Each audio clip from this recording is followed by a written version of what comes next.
This article explores the story of Samson's death. It covers the time he was captured by the Philistines until his demise, detailing the events leading to his downfall in 3 main parts. The first part describes the Philistines' celebration at the temple of their god Dagon, expressed in 2 short rhymes. Following this, Samson pleads for God's help, leading to the destruction of the Philistine temple. The final part mentions Samson's burial. Examining the Philistine rhymes reveals they attribute Samson's downfall to their god, adding a religious dimension to the story. Interestingly, Samson's death wish, a unique aspect, aligns with similar wishes found in ancient stories. The article notes the mention of his burial and its location, creating a connection between the end and the beginning of the story, which is Samson's birth.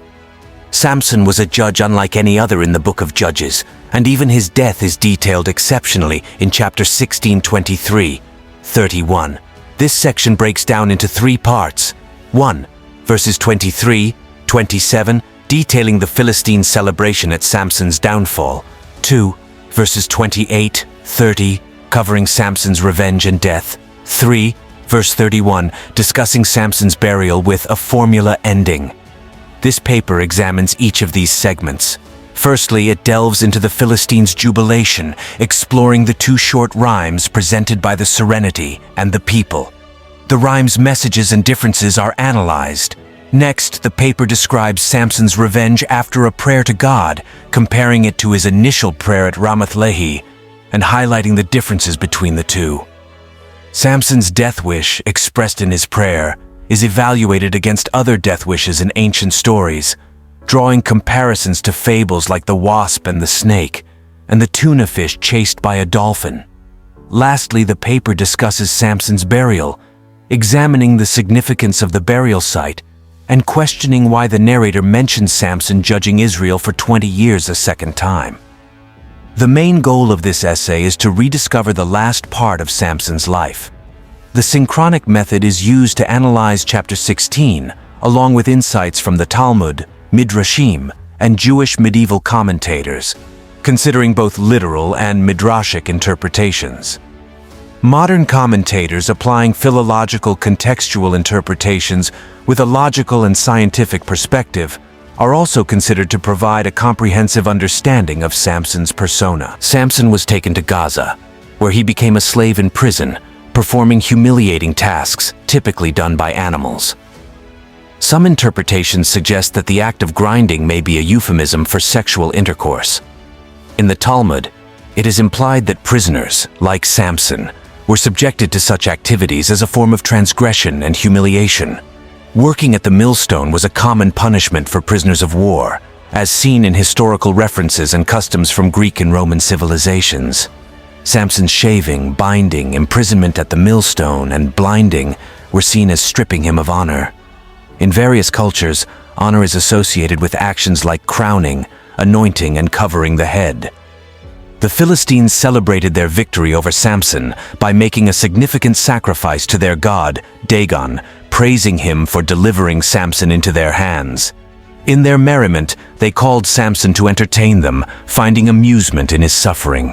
This sets the stage for the final encounter between Samson and the Philistines in the palace of Dagon, their god. The story now introduces a conflict between Samson's god and the Philistine god, adding a new dimension to the narrative.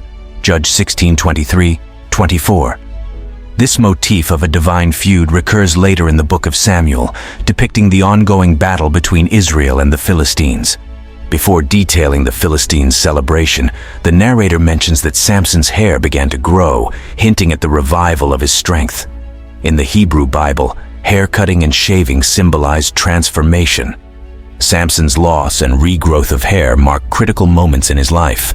Despite the hair regrowth, the author emphasizes that Samson turned to God in prayer, v. 28, linking this episode with previous ones where Samson sought God's help. The mention of hair serves 2 purposes: connecting sections of the narrative and highlighting the superiority of prayer over the perceived magical nature of the hair. Samson's last victory against the Philistines is attributed to his prayer, showcasing his dependence on God. Unlike the episode at Encore of Lehi, where Samson's prayer was filled with complaints, here he seeks God's mercy and strength for the final time. The narrator emphasizes that Samson's powers were derived from God, portraying him as an instrument of providence. Exum notes the significance of prayers in the Samson stories, highlighting God's consistent intervention in response to prayer.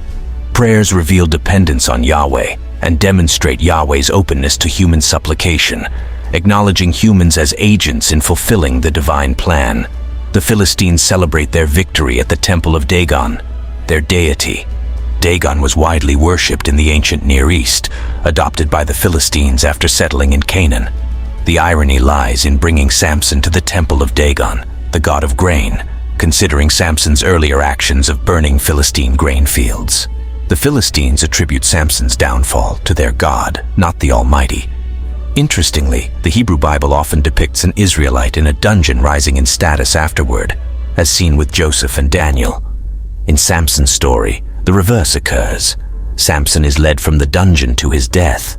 The Serenity chanted a short rhyme accompanied by a great sacrifice to their god Dagon, attributing their success in capturing Samson to their deity. This adds a religious dimension to the story, portraying Samson not just as the enemy of the Philistines, but also as the enemy of their god. The belief in attributing victories to one's god is not unique to the Philistines. The Israelites similarly credited their successes to the Lord, as seen in various biblical passages.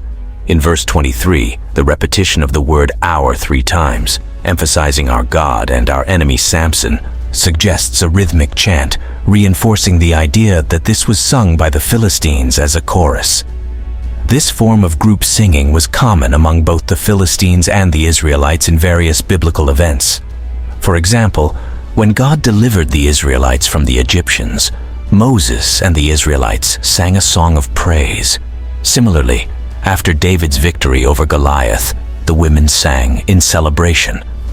Following the Serenity rhyme, a second rhyme is chanted by the people, expressing their jubilation at the sight of Samson. This reinforces the narrative that Samson is not only the enemy of the Serenity, but also of all the Philistine people. The conclusion of Samson's story brings attention to his previously unmentioned brothers, emphasizing the respect they showed in retrieving his body. The mention of brothers may either indicate additional sons born to Samson's mother or symbolize his extended family. Reference to his father's household likely pertains to the broader tribe.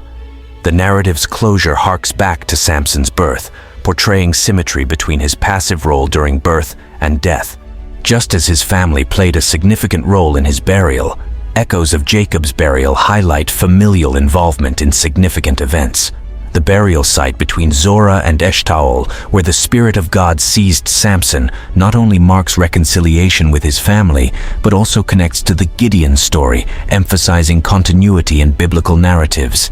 The integration of locations and themes underscores the cohesion of the Samsonite story. The repeated note about Samson judging Israel for 20 years at the end of both chapters, 15 and 16, has prompted varied interpretations. Abravanel and Radak propose that the mention in chapter 15 signifies Samson's spiritual decline, while the statement in chapter 16 refers to his physical death. This aligns with the idea that Samson's downfall began at En-Hakkore. Traditional beliefs among the sages suggest that Samson's intimidating legacy kept the Philistines in check for an additional 20 years after his death. This perspective contrasts with the usual biblical formula stating that the land was tranquil for 40 years after a judge's demise. Modern scholars, such as Kaufman, propose the existence of 2 distinct cycles in the Samson story. The first, concluding in chapter 15, focuses on Samson's battlefield heroism, while the second, found in chapter 16, details his actions outside traditional warfare settings. Buddha suggests that a Deuteronomistic editor disapproved of certain traditions in chapter 16, leading to an initial ending at 1520. However, a later liberal editor reintroduced these traditions without removing the earlier ending, creating a complex narrative structure. Notably, questions arise regarding why the Deuteronomist retained challenging traditions in other stories, like Jephthah's, while supposedly omitting or altering Samson's narrative elements. Samson's characterization as a judge in the biblical narrative indeed raises interesting points. Unlike other judges who led the people in battles against national enemies, Samson's actions were driven by personal motivations. His role appears more as a temporary individual solution rather than a leader guiding the people to collective victory. The anarchy depicted in the Book of Judges following Samson's era sets the stage for the subsequent transition to kingship, particularly the inauguration of Saul as the first king of Israel. Samson's failure to fulfill the mission assigned by God and the subsequent destruction he brought upon himself set him apart from other judges. The detailed description of his demise, the Philistines' jubilation, and the unique nature of his death wish contribute to the distinctive portrayal of Samson in the biblical narrative. His dramatic end, resulting in the death of thousands of Philistines, further emphasizes the individual and exceptional nature of his story. The burial scene, where Samson is laid to rest by his family members, signifies a level of respect and reconciliation. The mention of his burial site between Zorah and Eshtaol connects back to the initial stages of his story, creating a narrative loop that bookends Samson's life.